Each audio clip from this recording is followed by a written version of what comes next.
شرور أنفسنا ومن سيئات أعمالنا من يهده الله فلا مضل له ومن يضلله فلا هادي له ونشهد أن لا إله إلا الله وحده لا شريك له ونشهد أن سيدنا ونبينا ومولانا محمدا عبده ورسوله أرسله الله بالحق بشيرا ونذيرا أما بعد فقد قال الله تعالى في كلامه المجيد أعوذ بالله من الشيطان الرجيم بسم الله الرحمن الرحيم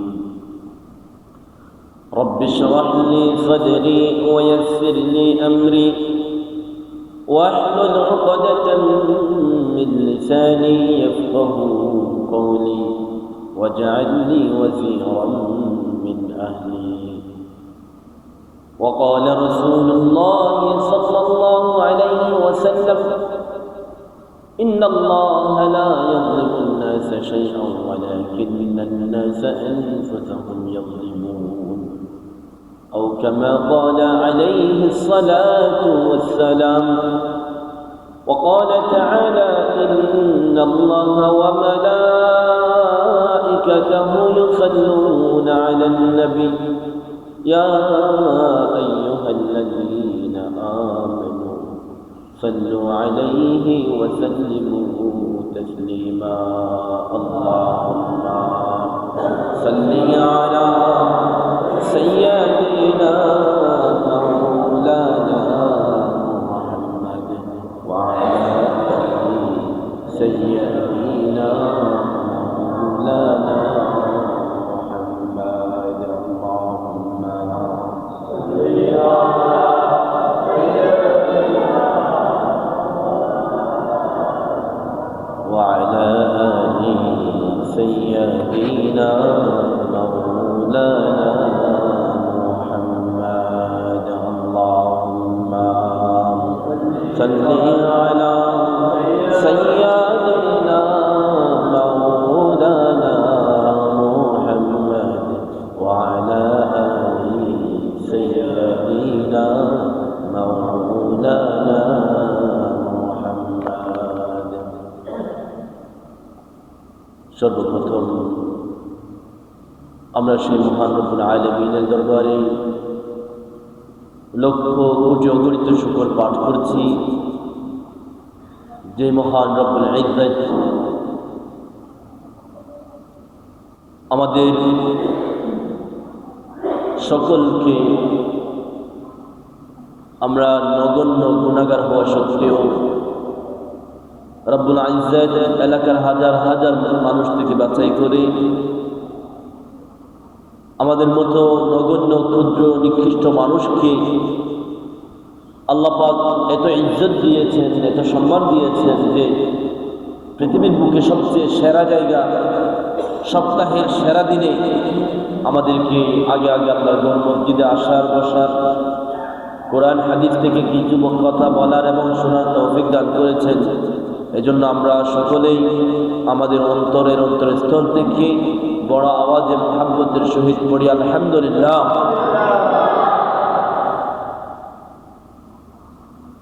ربنا لك الحمد ولك الشكر كما ينبغي لجلال وجهك وعظيم سلطانك। সম্মানিত হাজিরিন, সম্মানিত উপস্থিতি, গতকালকের আলোচনায় আমি আশুরার প্রেক্ষাপট আলোচনা করেছিলাম। ওয়াদা দিয়েছিলাম যে সেই অমীমাংসিত অসমাপ্ত যেই বাকি গল্প, বাকি যে ইতিহাস আছে সেটি আজকে জুমার আলোচনায় শেষ করে দিব ইনশাআল্লাহ।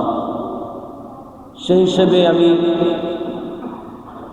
গতকালকে আশুরার প্রেক্ষাপট, ফজিলত, ইতিহাস আলোচনা করেছিলাম। প্রেক্ষাপট বলতে গিয়ে হযরত মূসা আলাইহিস সালাতু ওয়াস সালাম এবং বনি ইসরাঈলের বংশের কথা আলোচনা করেছিলাম। হযরত মূসা আলাইহিস সালাতু ওয়াস সালাম কোন বংশের, বনি ইসরাঈল এটি কোথা থেকে এসেছে, কোন নবীর বংশধর আলোচনা করেছিলাম। সকলেই হযরত ইব্রাহিম আলাইহিস সালাতু ওয়াস সালাম এর ছেলে ইসহাক আলাইহিস সালাতু ওয়াস সালামের বংশধর। ইসহাক আলাইহিস সালাতু ওয়াস সালামের ছেলে ইয়াকুব, ইয়াকুব নবীর 12টি ছেলে ছিল, এর মধ্যে ইউসুফ আলাইহিস সালাতু ওয়াস সালাম ছিলেন। এভাবেই বনি ইসরাঈল বংশটা দীর্ঘায়িত হয়েছিল। আরো বলেছিলাম হযরত মূসা আলাইহিস সালাতু ওয়াস সালামের জন্মের ইতিহাস। সে সময় মিশরের মধ্যে এক অত্যাচারী ফ্যাসিস্ট স্বৈরাচার, বড় জালেম এক বাদশাহ মিশরের মধ্যে রাজত্ব পেয়েছিল, যাকে আমরা ফেরাউন নামে চিনি। তিনি যখন স্বপ্নের মাধ্যমে জানতে পারলেন ফিলিস্তিন থেকে অথবা বনি ইসরাঈল বংশ থেকে একটা ছেলে জন্ম নিবে, যে ছেলে তার রাজত্বকে চুরমার করে দিবে, ধ্বংস করে দিবে, একথা জানার পরে ফেরাউন পাগলের মতো হয়ে গেছে, অস্থির হয়ে গেছে। পুরো বনি ইসরাঈল বংশের মধ্যে কোনো ছেলে সন্তান জন্ম নিলেই তাকে মারার জন্য সেনাবাহিনী প্রত্যেকটা ঘরের মধ্যে পাঠিয়ে দিয়েছে পাহারাদার হিসেবে, যেন কোনো ছেলে সন্তান যদি এই বংশের মধ্যে আসে সাথে সাথে যেন ধ্বংস করে দেয়, মেরে ফেলে, হত্যা করে ফেলে। আল্লাহ পাক তো চেয়েছিলেন যে এই অত্যাচারী, এই অহংকারী, এই দুষ্ট ফেরাউনকে ধ্বংস করবেন। আল্লাহ পাক তো পরিকল্পনা করলেন যে বংশের প্রতিটি ঘরের মধ্যে ফেরাউন পাহারা দিয়েছে, সেই বংশ থেকেই আমি আমার মূসাকে বের করে আনবো। আল্লাহ পাক যেভাবে চাইলেন সেভাবেই বনি ইসরাঈলের বংশ থেকে মূসা আলাইহিস সালাতু ওয়াস সালাম জন্ম নিল। মা আল্লাহর আদেশে মূসা আলাইহিস সালাতু ওয়াস সালামকে নীল নদে নিক্ষেপ করলো। নীল নদ থেকে ফেরাউনের পরিবার তার স্ত্রী মূসা আলাইহিস সালাতু ওয়াস সালামকে কুড়ে নিল। নেওয়ার পরে ফেরাউন ভয় পেয়ে গেল। স্ত্রী ফেরাউনকে বুঝাইয়া কোনোভাবে রাজি করলো লালন পালন করার জন্য। এভাবেই হযরতে মূসা আলাইহিস সালাতু ওয়াস সালাম ফেরাউনের ঘরের মধ্যে বড় হয়ে গেল। বড় হয়ে যাওয়ার পরে একদিন কোন একটা ঘটনাক্রমে মূসা আলাইহিস সালাতু ওয়াস সালাম দুই বংশের মানুষের বিচার করতে গিয়ে ফেরাউনের বংশের একজনকে বিচার করার জন্য, হালকা বিচারের জন্য, ধমকি দেওয়ার জন্য, ভয় লাগার জন্য একটা তাপ্পড় দিতে গিয়ে লোকটি মারা যায়। মারা যাওয়ার কারণে পুরো দেশের মধ্যে হইচই পড়ে গেছে, রাজ পরিবারের লোককে কে জানি মারি ফেলছে। এখন এ খবরটা কাউকে জানানো হয়নি, কেউ জানে না। পরের দিন কোন একটা দিন মূসা আলাইহিস সালাতু ওয়াস সালাম ওখানে যে লোকটি বেঁচে ছিল তাকে আবার ঝগড়া করতে দেখেছেন। মূসা আলাইহিস সালাতু ওয়াস সালাম যখন চুমরাঙাইয়া তার নিকটে আসলেন, তুমি আবারও ঝগড়ায় লিপ্ত হয়েছ। একথা বলার সাথে সাথে লোকটি ফাঁস করে দিল গতকালকের হত্যার ঘটনা। ওরে মূসা, তুমি গতকালকে একটা লোককে মেরে ফেলেছ, আজকে কি আমাকে মারতে এসেছ? একথা বলার সাথে সাথে ওই লোকটি ওই খবরটা পুরো রাজপ্রাসাদে, পুরো প্রশাসনের চারদিকে ছড়িয়ে দিয়েছে। এখন ফেরাউনের পক্ষ থেকে আদেশ জারি হয়েছে, মূসাকে যেখানে পাও ধরে আনো, মূসাকে যেখানে পাবে সেখানে ধরে ফেলবে।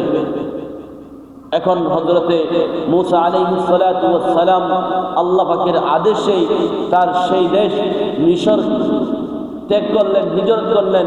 পার্শ্ববর্তী একটি দেশ মাদায়ান বলা হয়, ওয়া ইলা মাদিয়ানা আখাহুম শুআইবা, এর পাশের একটি দেশ মদিয়ান শহরে তিনি হিজরত করলেন আল্লাহ পাকের আদেশে, যেন তিনি সেখানে গিয়েই নবুয়তের ট্রেনিং পান। নবুয়তের কি পান? ট্রেনিং। আল্লাহ তো মূসাকে নবী বানাবেন, নবী বানাবেন না? তো নবী বানাতে গেলে যাকে তাকে নবী বানানো যায়? নবী হওয়ার আগে ট্রেনিং লাগবে না? ট্রেনিং কি ফেরাউনের কাছে কি ট্রেনিং পাবে নবী? ফেরাউনের কাছে তো শয়তানের ট্রেনিং আছে। এখন নবীর ট্রেনিং লাগলে নবীর কাছে যেতে হবে না? আল্লাহ পাক সমস্ত নবীকে নবুয়ত দেওয়ার আগে ট্রেনিং দিয়েছেন। নবী মুহাম্মদ মুস্তাফা সাল্লাল্লাহু আলাইহি ওয়াসাল্লাম তিনি ছিলেন সমস্ত নবীদের সর্দার, নবীদের সেরা নবী। তাকে কি জন্মের পরে নবী বানাইছেন? তিনি নবুয়ত পেয়েছেন কত বছরে? 40 বছরে। মুহাম্মদ সাল্লাল্লাহু আলাইহি ওয়াসাল্লাম নবুয়ত লাভ করেছেন, নবী হয়েছেন কত বছরে? 40তম বছরে। তার মানে 40 বছর আগে তিনি নবী ছিলেন না, ভালো মানুষ ছিলেন, আমানতদার ছিলেন, সত্যবাদী ছিলেন, যুগ শ্রেষ্ঠ মানুষ ছিলেন। একজন এত শ্রেষ্ঠ মানুষ থাকার পরেও তাকে এমনিতে নবী বানিয়ে দেওয়া হয়নি, 40টা বছর সময় নিয়েছে। হযরত মূসা আলাইহিস সালাতু ওয়াস সালাম এখন নবী বানাবেন, ফেরাউনকে ধ্বংস করতে হবে, ফেরাউনের রাজত্ব তছনছ করে ফেলতে হবে। এখন একটা ট্রেনিং লাগবে না? এই ট্রেনিং এর জন্য ওই হত্যাটাকে মাধ্যম করে আল্লাহ পাক বললেন তুমি হিজরত করে যাও, মাদিয়ান শহরের মধ্যে চলে যাও। ওয়া ইলা মাদিয়ানা আখাহুম শুআইবা। এবার তিনি মাদিয়ান শহরে চলে গেলেন। ওখানে তিনি শুআইব, ঘটনা লম্বা, আমি বিস্তারিত না বলে সংক্ষেপে বলে আসল উদ্দেশ্যে চলে আসছি, যেহেতু গতকালকে এই ঘটনাগুলো কিছুটা বলা হয়েছে। আমি সংক্ষিপ্ত আকারে বলে আসল উদ্দেশ্যে চলে যাচ্ছি। ওয়া ইলা মাদিয়ানা আখাহুম শুআইবা। তিনি মাদিয়ান শহরে চলে গেলেন এবং সেখানে তিনি কাউকে চিনেন না, জানেন না, কোনো আশ্রয় নেই, ঘর নাই, বাড়ি নাই, দিশাহারা হয়ে আছে। আল্লাহর কাছে একটি দোয়া করলেন, রব্বি ইন্নী লিমা আনজালতা ইলাইয়া মিন খায়রিন ফাকির। আল্লাহ আমি তো ফকির, আপনি আপনার ফকিরকে যেই অনুগ্রহ, যেই রহমত, যে দয়া দান করবেন, আমি সেই দয়া আপনার কাছ থেকে লাভের অপেক্ষায় আছি। আল্লাহ পাক এই দোয়াটা কত যে পছন্দ করেছেন। এখানে মূসা আলাইহিস সালাম আল্লাহর কাছে চাইনি যে আল্লাহ আপনি আমাকে একটা থাকার ব্যবস্থা করে দেন, আল্লাহ আমাকে আপনি খাবারের ব্যবস্থা করে দেন, আল্লাহ আপনি আমাকে স্ত্রীর ব্যবস্থা করে দেন। একটা একটা দোয়া চাইছেন নাকি? আল্লাহ বলছেন মূসা আলাইহিস সালাম আল্লাহর কাছে চাইছেন আল্লাহ আপনি যা দান করবেন আপনার অনুগ্রহের আমি অপেক্ষা আছি। আল্লাহ বলছেন তুমি আমার কাছে অনুগ্রহ তো একটা না, সব পাবা। মূসা আলাইহিস সালামকে আল্লাহ দিয়ে দিলেন, একজন মানুষের কাছে পৌঁছে দিলেন যিনি ওই সময়ের শ্রেষ্ঠ মানুষ, নবী শুআইব আলাইহিস সালাম। তিনি নবী ছিলেন, নবীর কাছে পৌঁছে দিলেন এবং নবীর কাছে পৌঁছাইয়া নবীর একজন কন্যা সন্তানকে মূসাকে বিয়ে করাই দিলেন। কিরে মূসা বললেন আমি চাইছি একটা কোনোভাবে থাকার ব্যবস্থা হলে হয়, খাবারের ব্যবস্থা হলে হয়। আল্লাহ পাক আমাকে থাকার ব্যবস্থা দিয়েছেন, খাবারের ব্যবস্থা দিয়েছেন, সেটা আবার জামাই বাবুর খাবার, নর্মাল কোনো মেহমানের খাবার না। এখন কিসের খাবার খাবে? জামাই আদরে খাবে। সোয়াবেলায় আবার নবীর ঘরে থাকবে, নবীর মেয়ে বিয়ে করবে, আবার নবীর ঘরে থাকি জামাই আদরে থাকবে, জামাইয়ের মতো করে কি করবে? বড় হবে। শুআইব আলাইহিস সালাম বললেন যে ও মূসা আমি তো বুড়ো হয়ে গেছি, ছাগল আমি চারাইতে পারি না, আমার ছাগলগুলো তুমি চারাইও, 8 বছর তুমি ছাগল ছাড়াবে, এর বিনিময়ে আমার একটা মেয়ে তোমাকে আমি বিয়ে দিই। ছাগল ছাড়ানো 4 বছর টাকা নাই, দেড়হাম নাই, কিচ্ছু নাই। বিয়ে কি ফ্রিতে করা যায়? মহরণা লাগবে না? এই মহরণার জন্য শুআইব আলাইহিস সালাম বললেন যে তোমার মহরণা হলো তুমি 8 বছর আমার এখানে আমার ছাগল ছাড়াবে। এটা আল্লাহ পাকের হিকমা। ছাগল ছাড়ানো প্রত্যেক নবীকে দিয়ে আল্লাহ ছাগল ছাড়াইছে। এটা নবুয়তি একটি ট্রেনিংয়ের অন্যতম একটা ধাপ, ছাগল ছাড়ানো। মূসা আলাইহিস সালাম ছাগল ছাড়ালেন, 8 বছর বলছেন। শুআইব আলাইহিস সালাম বলেন যদি পারো 10 বছর, এটা তোমার জন্য কুরআন আশুফা আলাইক সাতাজিদুনি ইনশাআল্লাহ মিনাস সালিহিন। মূসা আলাইহিস সালাম 10 বছর পরিপূর্ণ ছাগল ছাড়িয়েছেন। এখন এখানে শেষ। এরপরে তিনি এই শহর থেকে আবারও বাবা মার কাছে চলে যাবেন, পরিবারের কাছে চলে যাবেন, আবারও মিশরে চলে যাবেন, ফেরাউনের ওখানে চলে যাবেন। এটা আল্লাহর আদেশ। তোমার নবুয়তি ট্রেনিং শেষ, তুমি এখন চলে যাও তুমি মিশরে।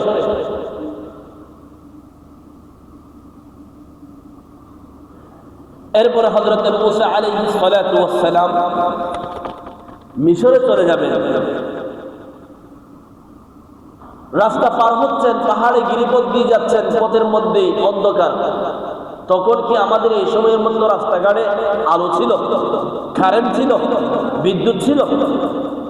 আজকে থেকে 10 বছর 20 বছর আগে আমাদের আঙ্কেলদেরকে জিজ্ঞেস করলে তারাও তো বলবে যে আমরা যখন ছোট ছিলাম ওখান থেকে এখানে আসতে বই পাইতাম না।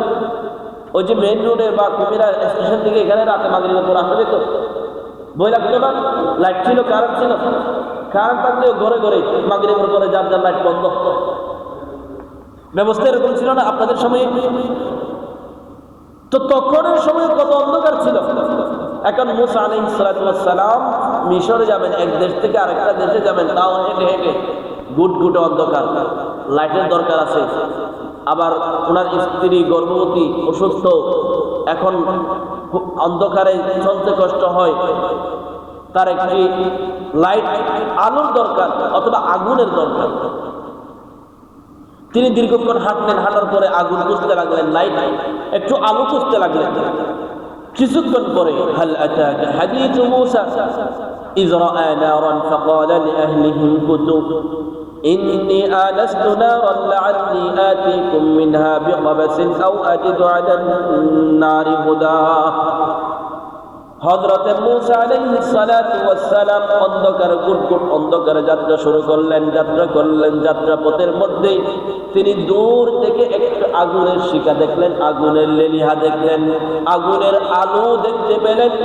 দূর থেকে যখন আগুনের আলো দেখতে পেলেন, তার স্ত্রীকে বললেন, তুমি এখানে থাকো, আমি ওখান থেকে গিয়ে কিছুটা আগুন নিয়ে আসি, ওই আগুন ব্যবহার করে আমরা পথ চলতে পারবো। لعلي آتيكم منها بقبس أو أجد على النار هدى فلما أتاها نودي يا موسى। হযরত মূসা আলাইহিস সালাতু ওয়াস সালাম যখন ওই আগুনের কাছে যখন আসলেন, তখন একটি আওয়াজ শুনতে পেলেন। সেই আওয়াজ হলো, হে মূসা, ইয়া মূসা। এরকম একটি মধুর সুন্দর একটি বড় আওয়াজ শুনতে পেলেন। মূসা আলাইহিস সালাতু ওয়াস সালাম এদিকে তাকায়, ওদিকে তাকায়, চারদিকে তাকায়, কোনো আওয়াজ নাই, কোনো ধরনের চিহ্ন নাই। এই আওয়াজ কোত্থেকে আসলো? কিছুক্ষণ পরে আল্লাহ পাক ডাক দিয়া বললেন, ইন্নী আনা রাব্বুকা ফাখলা'ন আলাইক।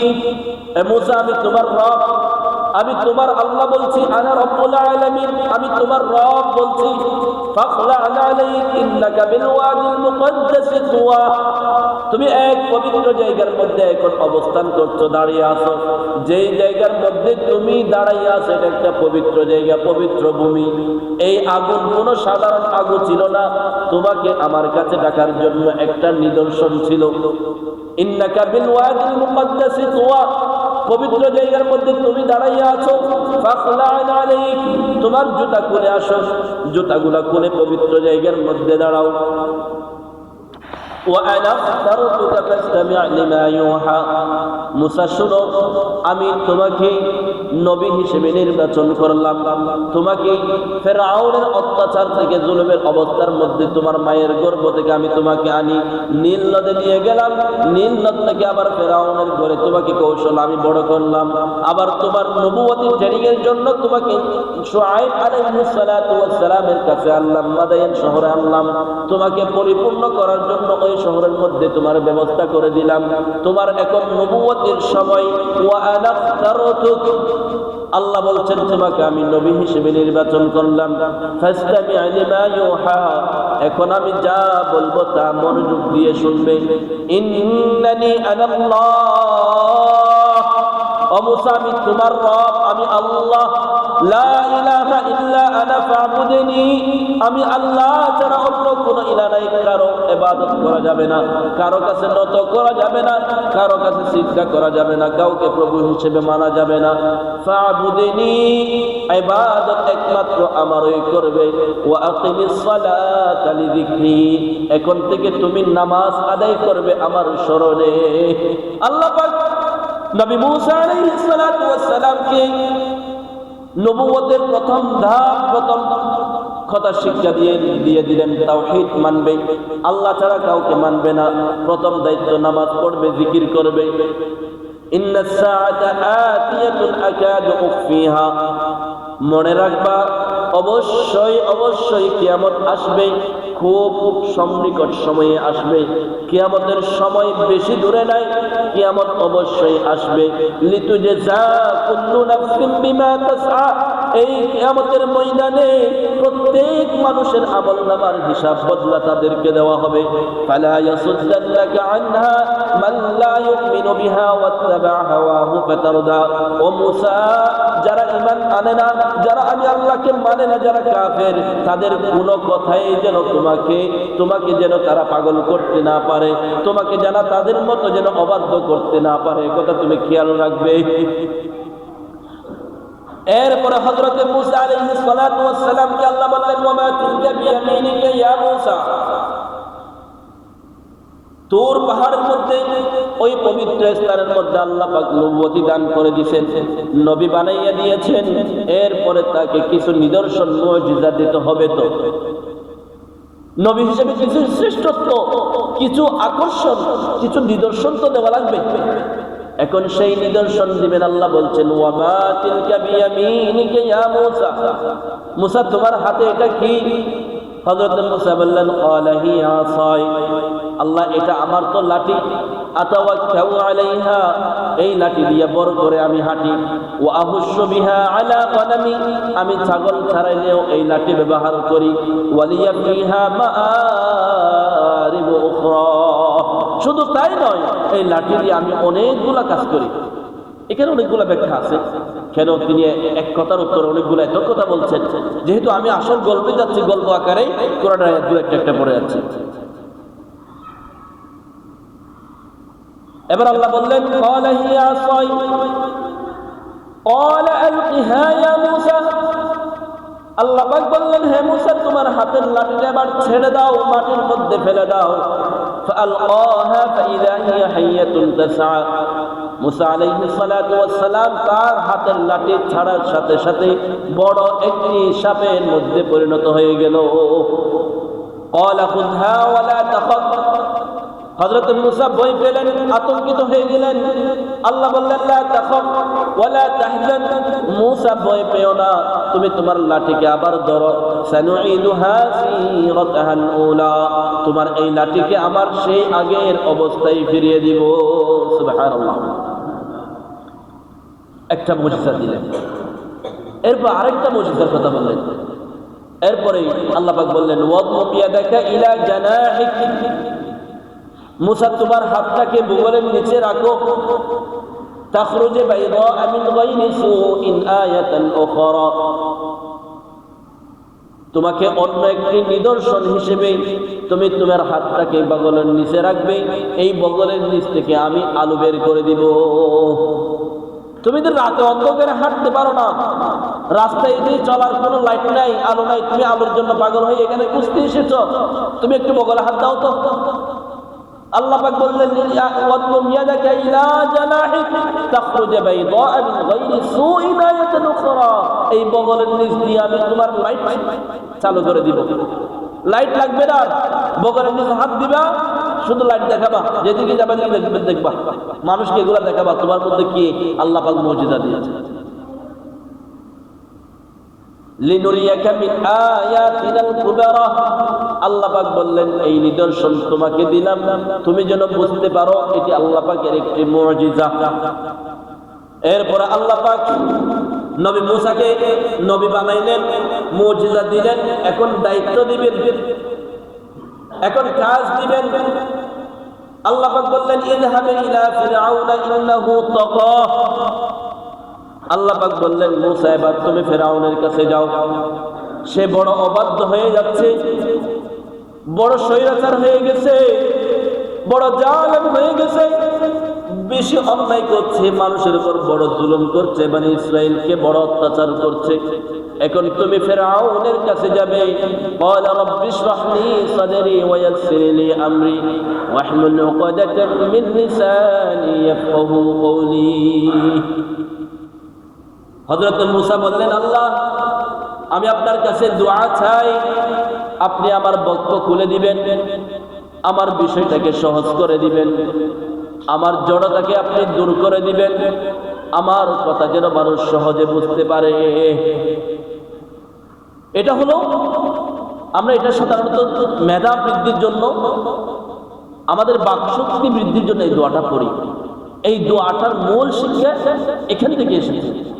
কারণ হযরত মূসা আলাইহিস সালাম ছিলেন জড়তাওয়ালা। কারণ ছোটবেলার মধ্যে যে বলেছিলাম, উনি যখন ফেরাউন যখন ওনাকে ওই নীল নদ থেকে তুলে নিল, তখন পরীক্ষা করার জন্য ওনার সামনে দুইটা বাটি দিয়েছে। একটা বাটির মধ্যে স্বর্ণ আর একটা বাটির মধ্যে আগুনের কয়লা। ফেরাউন বলছেন এই পরীক্ষায় যদি মূসা পাশ করে, মূসা যদি স্বর্ণের বাটি ধরে, তাহলে মনে করব এটা কোনো শিশু বাচ্চা না, যেই বাচ্চার স্বপ্নে আমি দেখেছি আমার রাজত্ব ধ্বংস করার জন্য বনী ইসরায়েলের মধ্যে একটা বাচ্চা জন্ম নিবে, তাহলে সেই ছেলে সন্তান হলো এটা। আর যদি কয়লা হাতে নেই, তাহলে এটা হবে অবুঝ কোনো শিশু সন্তান। তাহলে আমি তাকে আমার ঘরের মধ্যে লালন পালন করবো, আমার স্ত্রীর স্বপ্নটা আমি পূরণ করবো। হযরত মূসা প্রথমে স্বর্ণের বাটির মধ্যে হাত দিতে চাইলেন, আল্লাহ পাক ফেরেশতার মাধ্যমে হাতটা ঘুরাইয়া স্বর্ণের বাটির থেকে কয়লার মধ্যে দিয়েছে। মুফাসসির এভাবে লিখেছে। কয়লার মধ্যে দেওয়ার পরে কয়লা শুধু হাত ধরার সাথে হাতে ঢুকাই দিয়েছেন গালের মধ্যে মূসা আলাইহিস সালাম। এজন্য রব্বি ইশরাহ লি সাদরি ওয়া ইয়াসসির লি। মূসা আলাইহিস সালাম ওই আগুনের কয়লা যখন গলার মধ্যে ঢুকাই দিয়েছে, ছোটবেলা থেকে তার মধ্যে ওই পুরে জড়তা হয়ে গেছিল। এই জড়তা দূর করার জন্য আল্লাহর কাছে তিনি এই দোয়াটা করতেন, আল্লাহ আপনি আমার জন্য আমার বক্ষটাকে একটু খুলে দেন, সংকীর্ণতা দূর করে দেন, আমার জড়তা দূর করে দেন, আমার কথা যেন মানুষরা সহজে ভালো করে বুঝতে পারে। এরপর আল্লাহর কাছে আরো দোয়া করলেন, ওয়াজআলনি ওয়াসীরাম মিন আহলি। আল্লাহ আমার তো ভয় লাগে, এই ফেরাউন তো আমি ফেরাউনের মানুষকে হত্যা করে এসেছি, এখন ও আমার প্রতি এমনিতে রাগান্বিত, এমনি তো আমার উপর সেই চড়াও, আমি এখন গেলে আবার কি জানি করে ফেলে। ওয়াজআলনি ওয়াসীরাম মিন আহলি, আমার পরিবারের একজন সদস্যকে আমার জন্য অংশীদার সহযোগী বানিয়ে দেন। বিশেষ করে আমার ভাই হারুন, তার কথাবার্তা খুব স্পষ্ট, হুয়া আফসাহু মিন্নি লিসানান, তার কথা খুব সুন্দর স্পষ্ট, এজন্য তাকে আমার সঙ্গী বানান। ওয়া আশরিকহু ফি আমরি, সে আমার যে কোনো বিষয়ে আমার অংশীদার হবে, আমাকে পরামর্শ দিবে, আপনি তাকে আমার সাথে পাঠান। এজন্য দেখবেন আপনাদের এলাকায় বা আপনার পরিচিতের মধ্যে যে সমস্ত মানুষগুলো হারুন আছে, বেশিরভাগ হারুন মানুষগুলো কথা বেশি বলতে পারে, একটু বাচাল টাইপের হয়, কথা স্পষ্ট হয়, বেশিরভাগ হারুনের। এটা আমি অনেকদিন আমি নিজেও দেখেছি, আমার চাচা একজন আছে। আচ্ছা, যাই হোক, আমরা গল্পে সংক্ষিপ্ত আকার শেষের দিকে যাই। এবার হযরত মূসা আলাইহিস সালাতু ওয়াস সালাম তার ভাইকে নিয়ে ফেরাউনের কাছে গেলেন। ফেরাউনের কাছে যাওয়ার পরে তাদেরকে বললেন, রব্বানা ইন্নানা নাখাফু আন ইয়াফুতা আলাইনা আও আন ইয়াতাগা। আল্লাহ পাক বললেন যে তুমি তাদের কাছে যাবা, ফেরাউনের কাছে গিয়ে নরম ভাষায় কথা বলবা, দাওয়াত দিবা, যেন সেই তার মনের মধ্যে আল্লাহর ভয়টা অন্তত ঢুকে। তারা দুজন ফেরাউনের কাছে গেল। ফাকুলা লাহু কাওলান লাইয়িনান লাআল্লাহু ইয়াতাযাক্কারু আও ইয়াখশা। আল্লাহ পাক বললেন যে তোমরা ভয় পাবা না, কারণ মূসা আলাইহিস সালাম বলছেন যে আল্লাহ আমি তো গেলেই ও না জানি আমার উপর কত চড়াও, আমাকে কেমন জানি মেরে ফেলে। আল্লাহ বললেন যে লা তাখাফা, তুমি ভয় পাবা না, ইন্নানি মাআকুমা আসমাউ ওয়া আরা। তোমরা যাও, আমি তোমাদেরকে পর্যবেক্ষণ করছি, তোমাদেরকে দেখভাল করছি, তোমরা যাও, তোমাদের প্রত্যেকটা জিনিস আমি খেয়াল করছি। আসমাউ ওয়া আরা। ফাতিয়াহু ফাকুলা ইন্না রাসূলা রাব্বিক ফাআরসিল মা'না বানি ইসরাঈল। এরপরে তারা ফেরাউনের কাছে গেলেন, যাওয়ার পরে বললেন যে ইন্না রাসূলা রাব্বিক। ফেরাউন, ওহে রাজা মশাই, আমরা তোমার রবের কাছ থেকে এসেছি, আমরা তোমার রবের দূত, প্রফেট, তোমার রবের পক্ষ থেকে আমরা তোমার কাছে বার্তা নিয়ে এসেছি। ফারসিল মা'না বানি ইসরাঈল, আমাদের সাথে আপনি বানি ইসরাঈলকে দিয়ে দেন, বানি ইসরাঈলকে আমাদের সাথে পাঠাই দেন, তাদেরকে আর কষ্ট দিয়েন না, তাদেরকে আর আযাব দিয়েন না, তাদেরকে আর আপনি নির্যাতন করিয়েন না, জুলুম আর করিয়েন না। قد جئناك بآية من ربك والسلام على من اتبع الهدى। আমরা আল্লাহর পক্ষ থেকে তোমার কাছে নবী হিসেবে আসলাম, দূত বার্তাবাহক হিসেবে আসলাম, আল্লাহর কাছ থেকে নিদর্শন মুজিজা নিয়ে তোমার কাছে হাজির হইলাম, আপনি এই কথাগুলো মেনে নেন। এই কথা শোনার পরে ফেরাউন বলল, ক্বালা ফামান রাব্বুকুমা ইয়া মূসা। ফিরে তোমাদের রব কি? আবার আশেপাশে মানুষকে হেকারত করে বলছেন, এ কি রে তোমরা শুনছো? আমি না তোমাদের সবচেয়ে বড় রব, বড় প্রভু? তোমরা কার ইবাদত করো? আমার না ইবাদত করো? আমি ছাড়া কি তোমরা অন্য কাউকে রব হিসেবে জানো? ছিল পাশের মানুষকে ওদিন যারা আশেপাশের মানুষ তাদেরকে হচ্ছে তোমাদেরকে আর অন্য কোনো রব আছে আমি ছাড়া? এরা কি বলে পাগল নাকি? আমি তো রব, সবার রব আমি, তোমার রব তো আমি, আবার তুমি কার রবের কথা আমাকে দেখাও? পাগল হয়ে গেছে। কারণ যে মানুষ নিজেকে যত বেশি বড় বড় করে অহংকারের জায়গায় পৌঁছে যায়, তখন সেই ছোটখাটো জিনিস আসক্ত করতে পারে না, তাকে ছোট করে জিনিসগুলো তাকে বড় আঘাত করে। পাগল হয়ে গেছে। আমার রব তোমার, আবার তোমার রবকে? তারা বললেন আমাদের রব হলো তিনি যিনি সমস্ত কিছুকেই আকৃতি দিয়েছেন, সৃষ্টি করেছেন, এরপরে সৃষ্টিগুলোকেই তাদের নাম শিখিয়ে দিয়েছেন, তাদের যাত্রা, তাদের পথ, তাদের জীবন চলাচলের পদ্ধতি শিখিয়ে দিয়েছেন, মানুষকে বানিয়েছেন, মানুষ কিভাবে বাঁচবে দুনিয়াতে এটা আল্লাহ শিখিয়েছেন। মাছকে সৃষ্টি করেছেন, মাছ দুনিয়ার মধ্যে পানির মধ্যে কিভাবে বাঁচবে, কি খাবে, এটা কি আমরা গিয়ে শিখেছি? পাখি আকাশে উড়ে তাদেরকে আল্লাহ সৃষ্টি করেছেন, তারা কিভাবে বাঁচবে এটা আল্লাহ শিখিয়ে দিয়েছেন। পোকামাকড় আল্লাহ বানাইছেন, এরা কিভাবে বাঁচবে, এদের চালচলন কিভাবে হবে? এরা কি আমাদের মতোই চলে? ওদের চালচলন ভিন্ন। মুসা আলাইহিস সালাম বললেন যে রব্বুনাল্লাযী আ'তা কুল্লা শাইইন খালকাহু সুম্মা হাদা, আমাদের রব হলো তিনি যিনি প্রত্যেক কিছুকে সৃষ্টি করে তার জীবন যাপন শিক্ষা দিয়েছেন। قال فما بال القرون الاولى এরপরে বললেন الذي جعل لكم الارض مهدا وسلك لكم فيها سبلا وانزل من السماء ماء فاخرجنا به ازواجا من نبات شتى আমাদের আল্লাহ তিনি যিনি আসমান জমিনকে সৃষ্টি করেছেন, যিনি দুনিয়াকে সৃষ্টি করে দুনিয়াকে আমাদের জন্য বিছানা বানিয়েছেন। আমরা দুনিয়াতে যেখানে আমরা কি আকাশের সঙ্গে কি দুনিয়ার মধ্যে আমাদের বিছানা কি আকাশ নাকি দুনিয়া? দুনিয়া। আল্লাহ পাক বলেন পৃথিবীটাকে তোমাদের জন্য সৃষ্টি করেছে বিছানা। ওয়াসালাকা লাকুম ফিহা সুবুলা, আমি তোমাদেরকে সৃষ্টি করার পরে পদ্ধতি বাতলাই দিয়েছি, তোমাদের জীবন যাপনের পদ্ধতি কিরকম হবে। ওয়ানজালা মিনাস সামাই মাআ, আমাদের রব হলো তিনি যিনি আসমান থেকে পানি বর্ষণ করেন, পানি বর্ষণ করে সেই পানি দিয়ে আমাদের জন্য উদ্ভিদ, শাক সবজি, খাদ্য আমাদের জন্য বের করে দেন। কুলু ওয়ারআউ আনআমাকুম ইন্না ফি যালিকা লাআয়াতিন লিউলিন নুহা, এই যে আমরা আসমান থেকে পানি নিয়ে উদ্ভিদ খাই, আমাদের জীবন যাপন পরিচালনার যে পদ্ধতি আমরা জানি, এগুলো আল্লাহ পাকের নিদর্শন। আল্লাহ পাক এভাবেই মানুষকে সৃষ্টি করেছেন।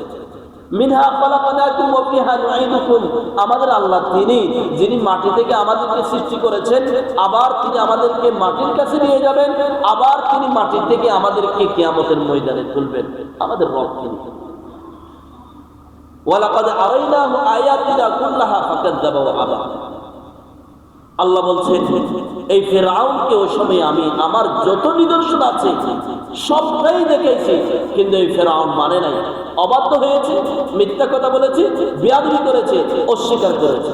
ক্বালা আজিতানা লিতুখরিজানা মিন আরদিনা বিসিহরিকা ইয়া মূসা, বরং মূসা ইসলামকে বলছে, হে মূসা কি যে বলো তুমি কি জাদু দেখাতে আসছো? কারণ মূসা আলাইহিস সালাম যাওয়ার পরে ওই যে যেগুলা মুজিজা, ওই যে হাতের বগল থেকে লাইট আলো আসা এবং এই লাঠি ফেললেই সাপ হয়ে যাওয়া, এগুলো দেখেছে। ফেরাউন বলছেন যে তুমি জাদু দিয়ে আমাদেরকে মেরে ফেলতে আসছো, তুমি জাদু দিয়ে আমাদেরকে ধ্বংস করতে আসছো। মনে রাখো এই মিশর আমাদের ভূমি, আমাদের জন্মভূমি, এটা আমার বাপদাদার দেশ, এখান থেকে তুমি আমাদেরকে বের করতে পারবে না। তুমি যে জাদু আমাদেরকে দেখাচ্ছ সেই জাদুর মাস্টার আমি, আমাদের কাছে আমি রাজা, আমার কাছে তোমার চেয়ে বড় বড় জাদুঘররা পড়ে থাকে। বললেন যে তাহলে তুমি তোমার জাদু আনো, আমাদের জাদুঘরদেরকে আনবো, একটা নির্দিষ্ট সময় দাও, ওই সময়ের মধ্যে তুমিও আসবা, আমরা জাদুঘরকে নিয়ে আসবো, এখানে যে সময় হবে আমরা তার কথা মানবো। ক্বালা মাউঈদুকুম ইয়াউমুজ যিনাতি ওয়া আন ইউহশারান নাসু দুহা, এই সময়টা তাদের একটা উৎসবের ছিল, আনন্দে ঈদের দিন ফেরাউন পুরো দেশের মধ্যে ঘোষণা করে দিয়েছে একটা সময়ের মধ্যে এরকম জাদু একটা বড় প্রোগ্রাম হবে মাঠে, স্টেডিয়ামের মতো আরো বড় মাঠ, দুনিয়া দেশের সমস্ত নাগরিকরা আসবে, দেখবে, হুকুম করবে। মুসা নামের যে বিভ্রান্তি আমাদের ইলাহকে নিয়ে ছড়াচ্ছে তাকে আমরা তার সামনে জাদুকরদের পেশ করব, এখানের মধ্যে যে সম্ভব হবে আমরা তার কথা মেনে নিব। ঠিক একইভাবে কথা অনুযায়ী প্রোগ্রাম হলো, জাদু দেখাইলো, জাদুকররা আসলো, হযরত মূসা আলাইহিস সালাতু ওয়াস সালাম এবং হারুন আলাইহিস সালাতু ওয়াস সালাম এবং তার বংশধর মানুষরাও একত্রিত হলো। জাদুকররা তাদেরকে জিজ্ঞেস করলো মূসা আলাইহিস সালামকে, তুমি কি আগে জাদু দেখাবে নাকি আমাদের জাদু আগে দেখাবে? মূসা আলাইহিস সালাম বিনয়ের সাথে বলতেন, আপনারা আগে জাদু দেখান। তারা তাদের জাদু দেখাই দিলেন। কোরআনের মধ্যে আছে আয়াত দিয়ে বলতে গেলে একটু লম্বা হয়ে যাবে, কিন্তু আমি সংক্ষেপে বলে শেষ করে দিচ্ছি। হযরত মূসা আলাইহিস সালাম দেখতে পেলেন যে তাদের জাদুগুলো খুব ছোটাছুটি করছে, রশির মতো করে এদিক ওদিক ছোটাছুটি করছে। এদিকে মূসা আলাইহিস সালাম বই পেয়ে গেছে। আল্লাহ পাক বলছেন যে ক্বালা লা তাখাফা ইন্নানি মাআকুমা ওয়াসমাউ ওয়া আরা, এ মূসা আবার ভয় পাচ্ছ কেন? আমি তো আছি, আমি তোমাদেরকে দেখছি তো, সবকিছু আমি দেখছি তো কি কি হচ্ছে, ভয় নাই। আলকিহা ইয়া মূসা, এবার তুমি তোমার লাঠিটা ছাড়ো, লাঠি ছেড়ে দাও। আল্লাহ পাকের কথা অনুযায়ী মূসা আলাইহিস সালাম লাঠি ছেড়ে দিলেন, সাথে সাথে তাদের সমস্ত জাদুকে সাপ গিলে ফেলল। এখন ওরা তো যেমন তেমন জাদুকর না, যারা ছিল তারা ওই দেশের মধ্যে নাম্বার 1 জাদুকর। আর তখনকার সময় ছিল জাদু, প্রত্যেকটা যুগে নবীদেরকে আল্লাহ পাক এমন মর্যাদা দিয়েছেন যে সময়ের মধ্যে যে জিনিসটার প্রভাব ছিল। ইদ্রিস আলাইহিস সালামের যুগের মধ্যে শিল্পের প্রচার ছিল, এজন্য ইদ্রিস আলাইহিস সালামকে শিল্পের শিক্ষা দিয়েছেন। হযরত মুহাম্মদ মুস্তাফা সাল্লাল্লাহু আলাইহি ওয়াসাল্লামের যুগে সাহিত্যের বেশি পাওয়া ছিল, এজন্য হযরত মুহাম্মদ মুস্তাফা সাল্লাল্লাহু আলাইহি ওয়াসাল্লামকে যে কুরআন দিয়েছেন এটা সাহিত্যের বাপ, সাহিত্যের সর্বোচ্চ সাহিত্য দিয়ে পাঠাইছে। মানে মুজিজা যে নবীকে দিবেন সেটা ওই সময়ের শ্রেষ্ঠ জিনিস হবে এবং প্রচলিত জিনিস হবে। তার মানে যারা জাদু দেখাচ্ছে তারা যেমন তেমন জাদুকর না, ওরা শ্রেষ্ঠ জাদুকর। এই জন্য তারা মূসা আলাইহিস সালামের লাঠি ফেলার পরে যখন তাদের সমস্ত জাদুকে ধ্বংস করে দিল, তারা বুঝতে পারলো যে তারা তো ছোট কোনো জাদুকর না, ওরা যেহেতু বড় জাদুকর, বুঝতে পারলো যে এটা তো কোনো জাদু না, এটা বড় কিছু, এটা বড় কিছু, এটা কোনো জাদু না। এই জন্য তারা সাথে সাথে ক্বালু আমান্না বিরাব্বি হারুন ওয়া মূসা, এই নিদর্শন দেখার সাথে তারা জাদুকররা স্পেশালি সর্বপ্রথম ঈমান আনি ফেলছে মূসা আলাইহিস সালাম এবং হারুন আলাইহিস সালাম। ক্বালু আমান্না বিরাব্বি হারুন ওয়া মূসা, সবার সামনে তারা যখন ঈমান আনলো, ফেরাউন আর পাগল হয়ে গেছে। ক্বালা আমানতু লাহু ক্বাবলা আন আযরাকুম, আমি তোমাদেরকে অনুমতি দিই নাই, তোমরা আমার কথা এসেছো, আমাকে কিছু না বলে তোমরা ঈমানদার হয়ে গেছো। ইন্নাহু লাকাবীরুকুম আল্লাযী আল্লামাকুমুস সিহর, এই তো আমি বুঝতে পেরেছি তোমাদের বড় ভাই হলো এই মূসা তোমাদেরকে জাদু শিক্ষা দিয়েছে, এজন্য তোমরা এখানে আমাদের সাথে এই ধোঁকাবাজি করে তোমাদের বড় ভাইয়ের কথা মতো তোমরা এখানে সবকিছু করেছো। এখন তারপর তোমরা ঈমান এনেছো। এখন তারা বলছে এখন ফেরাউন তাদেরকে মারার বিভিন্ন হুকুম দিল। এরপরে হযরতে মূসা আলাইহিস সালামের সঙ্গে যারাই ঈমান আনলো ওই সমস্ত জাদুকররা বলে যে তুমি যাই কিছু বলো, আমাদেরকে তুমি থামাইতে পারবে না, আমরা ঈমান আনবই। আর তুমি যে বই দেখে দেখো, এগুলো দুনিয়ার সামান্য বই, আমরা রাব্বানা আমান্না বিরাব্বিল ইয়াগফির লানা খাতায়ানা, আমরা আল্লাহর কাছে ক্ষমার জন্য বসে আছি, তুমি কি করবা সেটা আমাদের আর কোনো ভয় নেই। এভাবেই যাই হোক শেষ করে দিচ্ছি। হযরতে মূসা আলাইহিস সালাতু ওয়াস সালাম ফেরাউনের কাছে এভাবেই ওয়ালাকাদ আতাইনা মূসা 9 আয়াত, 9টি নিদর্শন, 9টি মুজিজা দেখাইছেন, যেটা ফেরাউন বুঝতে পারে যে আল্লাহর পক্ষ থেকে আসে এবং সে যেন কোনোভাবে ঈমান আনতে পারে। আল্লাহ পাক চাইলেন, কিন্তু কোনোভাবে ফেরাউন ঈমান আনে না, দিন দিন অবাধ্য হয়ে যায়, দিন দিন বড় জালেম হয়ে যায়, দিন দিন বড় অহংকার হয়ে যায়, বড় স্বৈরাচার হয়ে যায়, বড় অত্যাচার হয়ে যায়, মানুষকে আরো বেশি নির্যাতন করে। এখন হযরতে মূসা আলাইহিস সালামকে আল্লাহ বললেন যে ওকে দিয়ে আর কাজ হবে না, তুমি তোমার বাপদাদার দেশ ফিলিস্তিনের মধ্যে চলে যাও। ফিলিস্তিনের মধ্যে চলে যাওয়ার জন্য বনি ইসরাইলের প্রায় 50-60 হাজার যে বনি ইসরাইলের মানুষ ছিল তাদের সবাইকে নিয়ে আল্লাহ পাক হযরতে মূসা আলাইহিস সালামকে ফিলিস্তিনে যাওয়ার জন্য আদেশ দিয়েছেন। এখন ফিলিস্তিনে চলে যাবেন, রাতের মধ্যে চলে যাচ্ছেন, পিছন দিয়ে ফেরাউন তার বাহিনী নিয়ে যাচ্ছেন, তার বাহিনী নিয়ে তাকে তাড়া করছেন, পিছন দিয়ে তাড়া করে তাদেরকে ধরে ফেললেন। এবং বনী ইসরাইলের মানুষরা ভয় পেয়ে গেছে, এখন কান্নাকাটি শুরু করেছে। ফেরাউনের সৈন্যরা, সেনাবাহিনীরা সবাই আমাদেরকে ধরে ফেলছে, এখন আমাদের সবাইকে মেরে একেবারে শেষ করে দিবে, আমাদেরকে ধ্বংস করে ফেলবে। এখন আল্লাহ হযরত মুসা আলাইহিস সালাম বললেন, তোমাদের ভয় কি? আমি তো আছি। আল্লাহ পাক যার সাথে আল্লাহ আছে তার কোনো ভয় নেই, আমার সাথে আল্লাহ আছে, আমার কোনো ভয় নেই। আল্লাহ পাক হযরত মুসা আলাইহিস সালামকে লাঠিটা ফেলতে বললেন, লাঠি ফেলার সাথে সাথে নীল নদের মাঝখানে 12টা রাস্তা হয়ে গেছে। কয়টা ভাই? 12টা রাস্তা হলো। হযরত ইয়াকুব আলাইহিস সালামের ভাই ছিল, ছেলে ছিল 12 জন। ইউসুফ আলাইহিস সালাম 12 ভাই ছিল, 12 ভাইয়ের জন্য, 12 বংশের জন্য 12টা রাস্তা হয়ে গেছে, সবাই পার হয়ে গেছে। ওদিকে বনী ইসরাইলরা পার হয়ে ওই পারে গেছে, পিছন থেকে ওরা আসি মাঝখানে আস্তে আস্তে দৌড়াদৌড়ি, ওরা পেছনে মাঝখানে করে আসে। তাদেরকে সাগর নীলনদ, আল্লাহু আকবার, নীলনদকে আল্লাহ আদেশ দিয়েছেন। আর নীলনদও খুশি হয়ে গেছেন যে ফেরাউনকে তো পাইছে, আল্লাহ তো আদেশ দিয়েছে, ফেরাউনকে তো পাইছে, এমন ভাবে খাবো।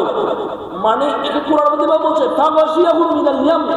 নীলনদ তাদেরকে ঘেরাও করে রাক্ষসের মতো করে খাইছে ফেরাউনকে। আল্লাহ পাক এই অহংকার, ওই যে ছৈরাচার, ওই যে অত্যাচারী বাদশাকে আল্লাহ পাক এভাবেই নীল নদের মাঝখানে তাদেরকে ধ্বংস করেছেন, সবাইকে শেষ করেছেন। ওই সবের মধ্যে ফেরাউন বলতেছে, আল্লাহ আমি তো বনী ইসরাইল এবং মুসা যার উপর ঈমান আনছে আমিও তাদের প্রতি ঈমান আনছি, আমি ইমানদার হয়ে গেছি। আল্লাহ পাক বলছে, আল্লাহ এখন আর মানে এখন ইমানি কাজ হবে। ওয়াকাদ আসাইতা ক্বাবলাকা ওয়া কুনতা মিনাল মুফসিদিন, তুমি কত যে অবাধ্য, কতটি ছইরেছা, যা আগে ঈমান আনার কথা ছিল তা তো করো নাই, এখন কিসের ঈমান? আল্লাহ পাক বলছেন তাকে ফাল ইয়াওমা নাজিকা বিবাদানিকা, তার এই শরীরটা আমি কাল কিয়ামত পর্যন্ত প্রত্যেক মানুষের জন্য নিদর্শন হিসেবে রেখে দিব, এই লাশ আমি পৌঁছে দিব না। সেই হিসেবে এখনো পর্যন্ত ফেরাউনের সেই বডিটা জাদুঘরের মধ্যে রাখা আছে। সম্মানিত হাজিরিন, এই হলো আশুরার শিক্ষা। আশুরা, এই যে মুসা আলাইহিস সালামকে বনী ইসরাইলকে ফেরাউন নির্যাতন করেছেন, জুলুম করেছেন, এই জুলুম থেকে নীল নদে নিয়ে ফেরাউনকে ধ্বংস করেছেন। এই ধ্বংসের কারণে আশুরার রোজাটা আমরা রাখি। এবং এখান থেকে কয়েকটি শিক্ষা। 1 নম্বর শিক্ষা হলো অহংকার করা যাবে না। 2 নম্বর শিক্ষা হলো সবসময় আল্লাহর উপর ভরসা রাখতে হবে। 3 নম্বর শিক্ষা হলো আল্লাহর পরিকল্পনার উপর ভরসা রাখতে হবে। 4 নম্বর শিক্ষা হলো আল্লাহর কাছে সবসময় ধৈর্য ধারণ করতে হবে, সবর করতে হবে, দোয়া চাইতে হবে। 5 নম্বর শিক্ষা হলো আমল, ঈমান, আল্লাহর কাছে আসা, এগুলো হচ্ছে মৃত্যুর আগে। মৃত্যুর যখন কাছাকাছি চলে আসে তখন আমি ইমানদার হয়ে গেছি, আমি ভালো হয়ে গেছি, কাজ হবে না। আল্লাহ বলবেন, আল্লাহ এখন কাজ হবে না, কাজের সময় চলে গেছে। সম্মানিত হাজিরিন, আল্লাহ পাক আমাদের সকলকে বুঝার এবং আমল করার তৌফিক দান করুন। এখন আমি সামান্য একটু কথা বলার জন্য আমাদের মসজিদের সম্মানিত সেক্রেটারি মহোদয়কে একটু সামনে আসার জন্য বিনীতভাবে অনুরোধ করছি। একটু আসেন, আমি বলবো আসেন। ওই যে ব্যাটারির ব্যাপারে এখন বলবো নাকি সুন্নতের পরে? আচ্ছা আচ্ছা, এখন সুন্নত পড়ে নি, তাহলে সুন্নতের পরে।